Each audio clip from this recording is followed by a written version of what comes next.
Tabrakan antara truk tangki Pertamina dengan mobil pickup terjadi di Simpang Labi, Kecamatan Betu, Salam Aceh Besar. Akibatnya sopir mobil pickup mengalami luka parah. Menurut sejumlah saksi mata, insiden tabrakan tersebut terjadi sekitar pukul 10:45 waktu Indonesia Barat, saat mobil pickup dari arah Krung Raya menuju Banda Aceh melaju kencang dan menghantam truk tangki yang menuju arah Krung Raya.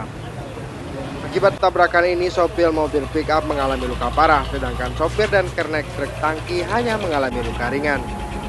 Mobil pickup mengalami rusak parah, sedangkan truk tangki terbalik di atas badan jalan. Akibatnya terjadi kemacetan panjang di wilayah ini. Dari Aceh Besar, Taufik Lana melaporkan untuk Aceh Video.